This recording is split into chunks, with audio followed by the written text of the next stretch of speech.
Alright, Assalamualaikum warahmatullahi wabarakatuh.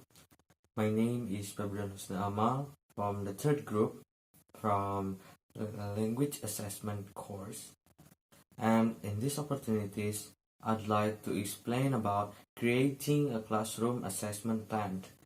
As what the previous speakers tells about, Aulia Tasya Azkia, she was explain about what are the things that need to consider in creating a classroom assessment plan.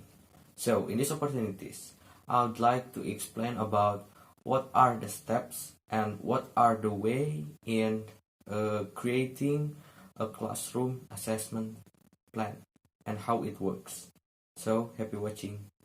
So before we start it, let me explain again about what assessment plan is and what is the definition of assessment plan. An assessment plan is an overall guide for how we will assess students' achievement of the learning goals and outcomes relevant to the instruction. And a critical component of effective assessment is the planning process. Planning is important. Why? Because when it takes place, proper attention is given all of the aspects of the assessment process. First, it's appropriate methodology considering the goal or outcome being assessed. And second, data analysis needs and the resources available. Third is options for sampling and use and review of results, how results will be shared, and also how the information will be used for improving teaching and learning or instructional effectiveness.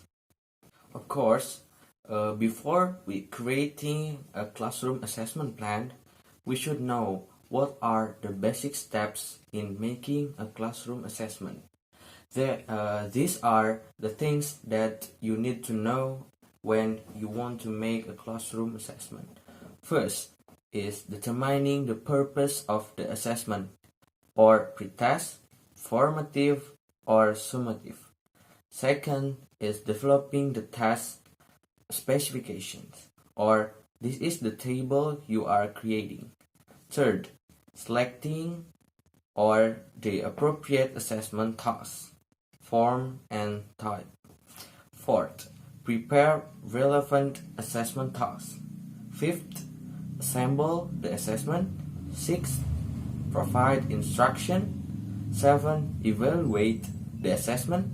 And the last is use the assessment results. Alright, after you have already know about the basic steps in creating a classroom assessment, let's move to the first steps to creating a classroom assessment. The first step is determining the purpose of the assessment. In these steps, divided into 3 steps. The first is pre-testing, the second is during instruction assessment, and the last is end of instruction assessment. In pre-testing, the goals is whether students have the prerequisite skills needed for the instruction, and also to what extent students have already achieved the objectives of the planned instructions. And during instruction assessment, this is called diagnostic or formative assessment, done about midway through a unit of chapter. And the function from during instruction assessment is to monitor learning progress and to provide feedback to students and teachers also, and also detect learning errors, diagnostic practice test, quizzes, predefined segment or instructions, and also limited sample of learning outcomes. And for the end of instruction assessment, this is called summative assessment and measures the extent to which the intended learning outcomes have been achieved. This can serve the same purposes as pre-testing or for the following unit and formative assessment. And after determining the purpose of the assessment, and then the second step is developing the specification for test and assessment. And here are the steps. The first is prepare a list of instructional objectives. The second is outline course content. And the third is prepare a two-way table or chart. Table is limited to those objectives that are measurable. Alright, the third steps is selecting the appropriate assessment task. Why the task should be selected?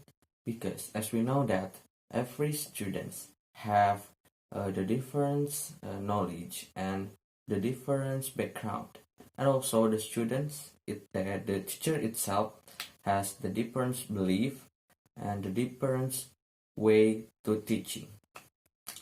And then in selecting the appropriate assessment task, divided into two forms. The first is objective and the second is performance. First form is objective. The objective items or the strength from this form is highly structured, single right answer, limits type of response, and also student can make scoring is quick and also easy to understand and accurate. And also the supply types from the objective form is short answer and also completion. And selection types, the first is alternative choice, second is matching, third is multiple choice, fourth is CADE response, and number 5 is impressive exercise. And these are that also the type of the first form. And the second form is performance.